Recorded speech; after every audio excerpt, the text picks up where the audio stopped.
c'est le phénomène inverse de l'endocytose, la cellule par lequel la cellule exporte des substances telles que des sécrétions, des excrétions contenues dans des vésicules. On parle de vésicules d'exocytose. Alors ici vous avez le mécanisme, par exemple les neurotransmetteurs sont éliminés par exocytose. Comme vous voyez là, ils sont dans des petites vésicules et les neurotransmetteurs sont les petits points verts au niveau donc de la terminaison de l'axone. Ils sont contenus dans des vésicules, ils circulent le long de l'axone pour arriver jusqu'aux synapses.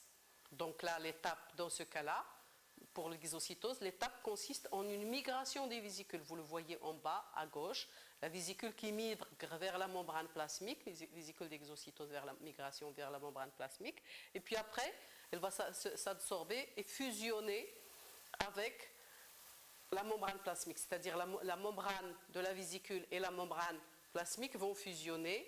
En principe, il y a 4 couches lipidiques.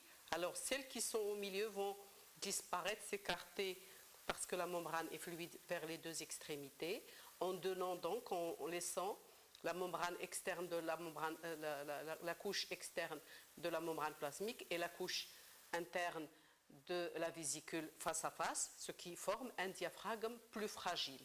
Formation d'un diaphragme plus fragile qui va se rompre sous le poids du contenu de la vésicule et ce qui entraînera la décharge du contenu de la vésicule hors de la cellule. C'est ce que vous voyez ici, donc à droite.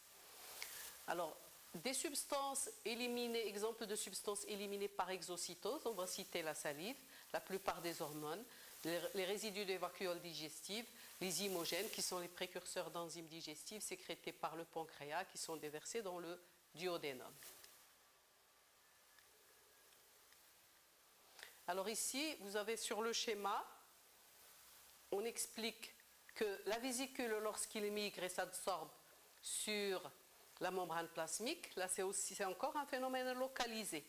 Elle va plus exactement, sur des molécules spécifiques appelées SNAR, l'équivalent des clatrines. Et alors, la membrane plasmique est dotée de SNAR et la membrane vésiculaire est dotée aussi de SNAR. Et alors, elle va chercher la vésicule, les V-SNAR ou SNAR de la membrane de la vésicule vont aller chercher les T-SNAR, c'est-à-dire les target membranes, T de target, et donc pour s'y fixer. Donc c'est là où il s'y fixe. Il y a fusion, bien sûr, c'est l'étape 2. Et puis après, ouverture formation du diaphragme qui va s'ouvrir et le contenu est déchargé. Et donc là on montre qu'il y a des SNAR, l'équivalent des clatrines, qui constituent les localités de l'exocytose.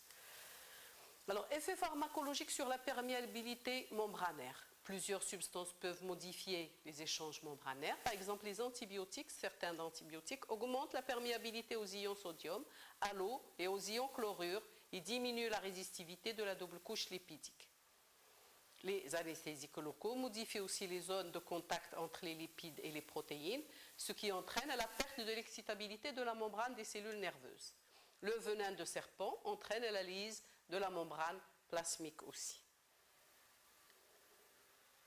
Alors en résumé, il y a 2 modalités d'échange de la membrane plasmique selon la taille des substances. La perméabilité pour les petites molécules, elle est